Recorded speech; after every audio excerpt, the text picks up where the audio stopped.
ঘোষাল রয়েছেন আমাদের সঙ্গে। অয়ন, বাংলাদেশের পরিস্থিতি আমরা দেখছি যত দিন যাচ্ছে সেটা খারাপ থেকে খারাপ হচ্ছে। এবার আওয়ামী লীগ নেতা কর্মী, প্রাক্তন রাষ্ট্রপতি কেউই বাদ যাচ্ছে না। একেবারে বুলডোজার দিয়ে আক্রমণ চালানো হচ্ছে, শিল্পীদের উপর আক্রমণ চালানো হচ্ছে, শিল্পীদের আটক করা হচ্ছে। এই মুহূর্তে তুমি যেখানে রয়েছে বাংলাদেশ হাইকমিশন, আমি একটুখানি সামগ্রিকভাবে পরিস্থিতিটা বুঝে নেওয়ার চেষ্টা করব।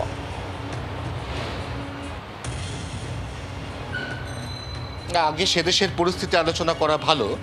সেদেশে কি আদৌ কোনো প্রশাসন রয়েছে? তার কারণ গতকাল ইউনূস সরকার বা ইউনূস প্রশাসন একটি বিবৃতি জারি করেছে, যে বিবৃতিতে দাবি করা হয়েছে যে শেখ হাসিনা ভারতে বসে যে মন্তব্য করেছেন তারই পরিপ্রেক্ষিতে নাকি এই ৩২ নম্বর ধানমন্ডিতে বঙ্গবন্ধুর বাড়ি ভাঙচুর, অগ্নিসংযোগের মতো ঘটনা ঘটেছে। এই ঘটনা অনভিপ্রেত। আচ্ছা, মেনে নেওয়া গেল এই ঘটনা অনভিপ্রেত। তাহলে বুধবার দিন রাত থেকে এখনো পর্যন্ত এই যে ভাঙচুর চলছে, এই যে অগ্নিসংযোগ চলছে, তাণ্ডব চলছে, উল্লাস চলছে, ডিজে বাজছে, নাচ চলছে, এখনো পর্যন্ত কারোর বিরুদ্ধে কি ব্যবস্থা নেওয়া গেছে? এটা আন্তর্জাতিক মহলে সব থেকে বড় প্রশ্ন, যে প্রশ্নের সদুত্তর এখনো পর্যন্ত নেই। এক। দুই, দেশের সুশীল সমাজ তাদের কণ্ঠ রোধের চেষ্টা চলছে। একদিকে আমরা দেখতে পাচ্ছি শাওন, তারপরে দেখতে পাচ্ছি সাবা, এদের প্রত্যেককে বিভিন্ন অছিলায় এই মুহূর্তে হয় আটক করা হচ্ছে, নয় গ্রেফতার করা হচ্ছে। তিন, দেশটি কি ক্রমশ নৈরাজ্যের পথে এগিয়ে চলেছে? দেশটি কি গৃহযুদ্ধের পথে হাঁটছে? কারণ দেশের মানুষের ওপর দেশের প্রশাসন, অন্তর্বর্তীকালীন প্রশাসন, তার কোনো নিয়ন্ত্রণ নেই।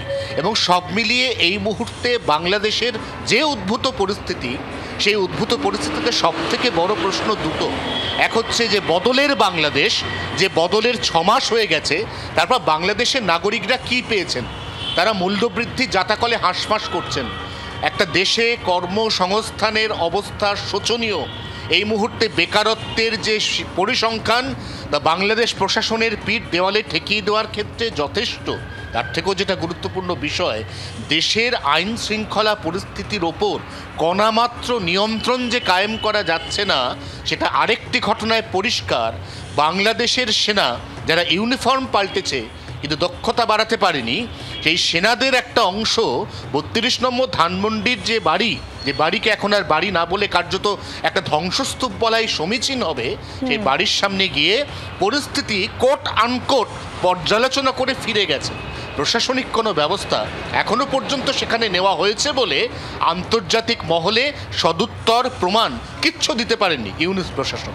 এবং এই উদ্ভূত পরিস্থিতির কথা মাথায় রেখে বাংলাদেশ উপদূতাবাস কলকাতা, তার নিরাপত্তা বৃদ্ধি হয়েছে। আমরা দেখতে পাচ্ছি একজন মানুষ যাদের কাছে বৈধ পরিচয়পত্র রয়েছে, যাদের ডেপুটি হাই কমিশনে যাওয়ার প্রয়োজন রয়েছে, তারা যেই মুহূর্তে যাচ্ছেন, ছাড়পত্র পেয়ে তারা যাচ্ছেন, তার কণামাত্র বিলম্ব না করে পুলিশ কর্মীরা সঙ্গে সঙ্গে আবার এই ব্যারিকেড বন্ধ করে দিচ্ছেন। অর্থাৎ এখানে কোথাও না কোথাও পরিষ্কার যে সেই দেশের উদ্ভূত পরিস্থিতি, কলকাতার বুকে অবস্থিত ঐতিহ্যমণ্ডিত এই বাড়ি, যা স্বয়ং বঙ্গবন্ধু স্মৃতি বিজড়িত, যা অধুনা বাংলাদেশ উপদূতাবাস বা ডেপুটি হাই কমিশন, তারও নিরাপত্তাকে কার্যত বজ্র আটুনির ঘেরাটোপে ঢেকে দেওয়া হয়েছে। তবে বুধবারের পর থেকে এখন আজ শুক্রবার ঘড়ির কাঁটায় যখন সকাল 10টা 3 বাজে, তখনও পর্যন্ত এখানে কোনো অনভিপ্রেত ঘটনা ঘটেনি। কারণ এখানকার মানুষ তো সেন্সিবল, এখানকার মানুষ তো এখনো পর্যন্ত বঙ্গবন্ধুকে ভালোবাসেন, শ্রদ্ধা করেন, সম্মান করেন। কলকাতা শহরের আনাচে কানাচে ইতি উতি সেই প্রমাণ তো ভুরি ভুরি, যে জাতির জনক, যে জনক পূর্ব পাকিস্তান থেকে বাংলাদেশ রাষ্ট্রের জন্ম দেওয়ার ক্ষেত্রে প্রধান প্রণেতা, প্রধান উদ্যোক্তা, তাকে আমরা এই শহর, এই রাজ্য, এই দেশ সম্মান প্রদান করছি, এখনো পর্যন্ত করছি।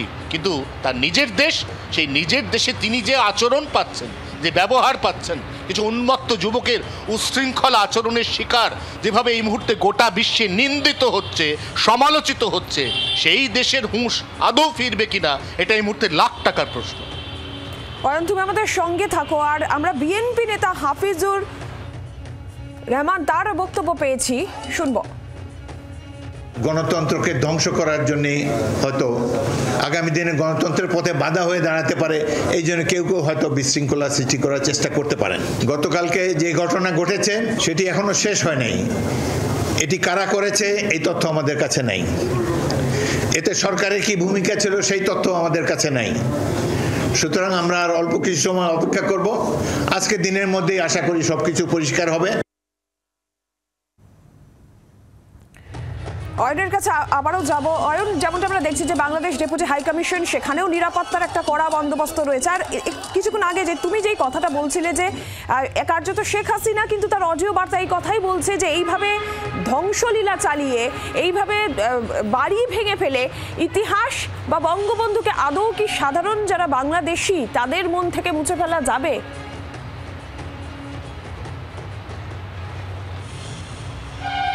কোনো দেশের উন্নয়ন কোনো সিঁড়ির পদক্ষেপ নয়, স্টেয়ার কেসের কোনো স্টেপ নয়।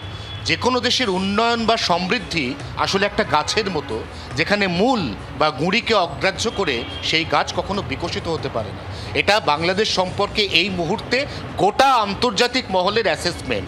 অর্থাৎ যে গাছ, যে রুট, যে উৎস বাংলাদেশকে একটি স্বাধীন রাষ্ট্রের তকমা দিয়েছে, মর্যাদা দিয়েছে, বিশ্বের মানচিত্রে পাকিস্তানের একটা টুকরো বা অংশের বদলে একটি স্বতন্ত্র স্বাধীন রাষ্ট্রের মর্যাদা বাংলাদেশকে যিনি দিয়েছেন, মুক্তিযোদ্ধা সেই কাণ্ডারি, সেই প্রণেতা, তাকেই যদি কোনো দেশের নাগরিক তারা সম্মান জানাতে ভুলে যান, তাহলে সেই দেশের পরিণতি আগামী দিনে গৃহযুদ্ধের দিকে গড়াতে পারে, এমন আশঙ্কা উড়িয়ে দেওয়া যায় না। এক, তার থেকেও যেটা গুরুত্বপূর্ণ প্রশ্ন সেটা হচ্ছে অনভিপ্রেত ঘটনা, অবাঞ্ছিত ঘটনা। এটা ইউনূস প্রশাসন বিবৃতি দিয়ে জানাচ্ছেন, কিন্তু যারা অবাঞ্ছিত ঘটনা ঘটাচ্ছে, যারা অনভিপ্রেত ঘটনা ঘটাচ্ছে, তারা তো এই ঘটনাটা গত 6 মাসের মধ্যে একাধিকবার ঘটিয়েছে। আমাদের তো সেই ছবি এখনো পর্যন্ত চোখের সামনে ভাসে, যেখানে ঢাকার রাজপথে, ঢাকা বিশ্ববিদ্যালয় থেকে ঢিলছোড়া দূরত্বে সংখ্যালঘু বৌদ্ধ এবং খ্রিস্টান পড়ুয়াদেরকে লাঠির বাড়ি মেরে রক্তাক্ত করা হয়। সেই বাংলাদেশের প্রশাসন এই মুহূর্তে গোটা বিষয়টাকে কিভাবে ট্যাকেল করবেন, কিভাবে ডিল করবেন, সেটা অবশ্যই তাদের ব্যক্তিগত বা অন্তর্রাষ্ট্রীয় বিষয়। কিন্তু গোটা বিশ্ব এই মুহূর্তে কার্যত আশঙ্কার প্রমাদ গুনছে যে বাংলাদেশের পরিস্থিতি আগামী দিনে ঠিক কী হতে চলেছে। বাংলার আওয়াজ, বাঙালির আবেগ, জি 24 ঘন্টা।